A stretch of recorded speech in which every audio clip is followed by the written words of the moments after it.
Nah, sekali lagi Anda masih bersama SBS Audio, program Bahasa Indonesia. Nah, saya Sridin, pemandu acara untuk siang hari ini. Dan pada siang hari ini saya mengundang dua tamu, yaitu Bapak Nartoman Tran dengan Ibu Yuli Tran. Selamat siang, Ibu Yuli dan juga Bapak Nartoman. Saya merasa sangat senang sekali karena mendapatkan ini sosok-sosok istimewa bagi saya untuk siang hari Selamat ini. siang, Bu Sri. Selamat siang, Bu Nah, Sri. terima kasih Bu Yuli. Memang dalam judulnya itu saya berikan titel atau judul yaitu bagaimana jika dua budaya itu bertemu. Karena mungkin saya memberikan sedikit gambaran kepada para pendengar kami bahwa Bapak Nartoman sebetulnya adalah orang Vietnam ya Bapak. Walaupun Iya, Pak. katanya Bu. itu walaupun katanya ada darah Indonesianya, mungkin nanti Bapak dapat menceritakan sendiri. Nah, Bapak dan Ibu memang saat ini berada atau tinggal di Australia. Namun tadinya tidak demikian halnya toh. Jadi mungkin dari awal dulu, dari mulai dengan Bu Yuli. Bu Yuli kapan tiba di Australia? Saya tiba di Melbourne tahun 1994. Waktu itu datang ke Melbourne umur 17 tahun ya, lulus SMA. Dengan tujuan kuliah di sini.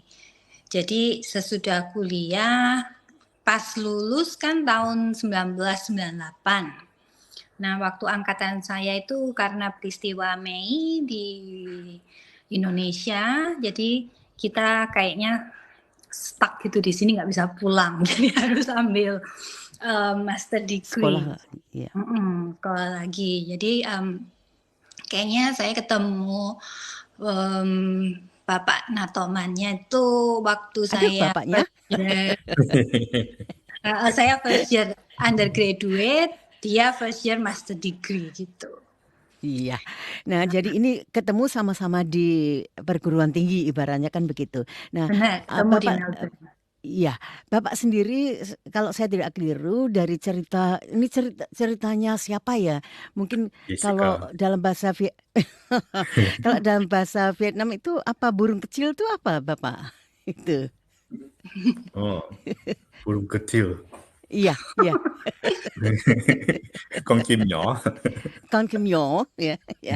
Nah, itu katanya wah, sebetulnya Bapak itu ada keturunan Indonesianya. Mungkin dapat diceritakan itu secara ringkas. Itu orang tua mama saya itu dulu kakek dari mama itu merantau. Jadi dia tuh dulu kerja di pabrik gula. Jadi dia tuh open pabrik gula di Vietnam. Terus dia itu sudah kebiasaan di situ, jadi dia nggak pulang. Itu mama asal lahir. Tapi mama asal lahir juga di Vietnam, dia nggak pernah ke Indonesia. Terus sampai nikah segala. Terus sampai tahun 75 itu komunis masuk.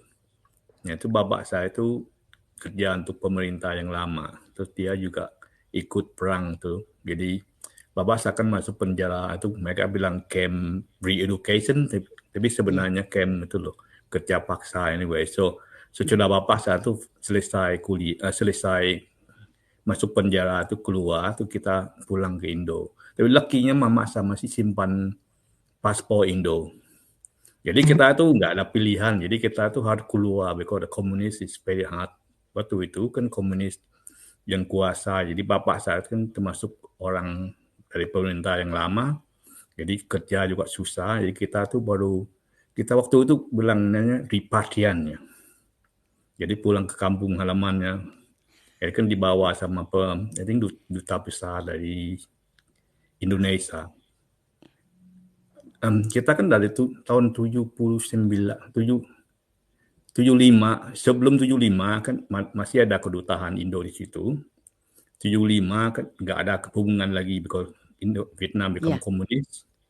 Sampai tahun 79 baru buka hubungan diploma sama Indonesia itu waktu Oh kita iya, baru. Bapak 79 rasanya belum juga pada waktu itu 79. Mungkin setelah 80-an ya. Itu atau mungkin saya salah. Ya. Nah, tapi Bapak selama 79, di Indonesia di 80. mana jadinya? Terus saya datang ke Jakarta. Saya di Kampung Rambutan, Cijantung. Iya, iya. Nah, Bapak pada waktu itu kan di Pulau Galang itu sedang ramai-ramainya juga kan itu kan untuk Oh, orang apa? kita nggak ke Iya. Pulau Galang. Kita itu Bukan, bukan, bukan. pulang Iya. Maksud saya apakah Bapak diminta tolong untuk membantu? Karena kan masih Oh, banyak sedikit iya. sekali orang-orang Indonesia yang dapat berbahasa Vietnam pada waktu itu. Itu kakak perempuan saya itu diminta kerjasama dengan UNHCR yang kerja di Pulau Galang. Di Pulau Galang, iya. Ya, terus di Pulau Galang itu ada 3 orang, 3 badannya itu dari UNHCR itu punya UN. Terus BP3 itu dari pemerintah Indonesia. Terus Iya. yang kakak perempuan saya kerja untuk UNHCR, and I think adik saya sama laki sama perempuan kerja untuk Indonesia. Ya. Jadi Bapak dan Ibu ketemunya di Indonesia atau di mana? Bu Kita Yuli. ketemu di Melbourne. Kita ketemu di Melbourne. Karena Jadi waktu ini itu saya ambil S1, bapaknya ngambil S2. Jadi makanya age gap kita agak gede, ya. Jadi ini ibaratnya garam di laut dan ya betul kan, garam di laut dan apa Ibu itu bahasa pepatahnya Indonesia akhirnya ketemu juga. ya asam ya Iya. asam di belanga ya akhirnya ketemu di belanga begitu ya. Ketemu udah di Flinders Street Oh, ketemunya di Flinders Street. Station. Ketemu di Iya. MIT Library. Iya. Namun demikian bagaimana tadinya setelah betul-betul serius itu terus bagaimana? Apakah karena Bu Yuli tadi mengatakan masih agak gamang, masih agak takut untuk pulang ke Indonesia. Apa yang Ibu lakukan? Iya, waktu tahun 94 selesai 98 kan. 98 itu saya harus lanjutin S2. Sedangkan tahun itu Natoman udah selesai S2-nya. Jadi dia waktu itu apply PR, cuman PR-nya belum keluar. Jadi Natoman decided untuk juga karena student visa habis, PR belum keluar, waktu itu nggak ada kayak graduate visa seperti kita sekarang ya. Jadi terus Natoman sempat tuh pulang ke Jakarta, mungkin setengah tahun kali ya saya, 8 bulan begitu.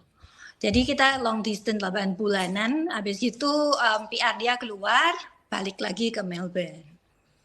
Ya. Tahun 99. Bapak waktu mengatakan kepada orang tua bahwa Bapak jatuh hati kepada seseorang yang ada di Melbourne, itu bagaimana? Apakah orang tua, oh ya, ayo langsung kita lakukan saja pernikahan di Melbourne begitu? Atau wah ini harus dirunding dulu ini? Bagaimana Bapak singkatnya? Saya juga bilang sama orang tua saya disuruh nikah sama Juli, nggak ada pilihan. Iya, ini pucuk dicinta ulam tiba itu namanya, ya. Iya. Iya. Nah, namun apakah pernikahan itu diadakan di Singapura atau diadakan di Indonesia atau di Australia? Kita jadi waktu kita pacaran itu papanya Nartoman, jadi calon mertua saya yang laki, papanya Nartoman sama cicinya. Somehow acara apa gitu visit ke Melbourne ya saya itu. Jadi sebelum waktu saya masih pacaran, saya sempat ketemu papanya Nartoman, maminya enggak. Terus sedangkan papa mama saya mungkin waktu graduation, graduation itu papa mama datang, nah itu ketemu di Nartoman. Tapi habis gitu ya mereka pulang Indonesia, kita di sini, dan karena saya selesai graduate diploma, belum master itu saya udah kerja, udah dapat full time job. Jadi mau tinggal di mau Melbourne, tinggal di ya. Australia, cuman saya nggak bisa karena baru dapet job kan tahun 2000-an itu, jadi nggak bisa pulang untuk nikah, ngurus apa-apa itu kita nggak bisa juga untuk. Tapi kenapa menyuruh orang tua untuk berunding di Singapura? Oh, karena waktu itu cici saya tinggal di Singapura, cicinya Nartoman juga tinggal di Singapura gitu.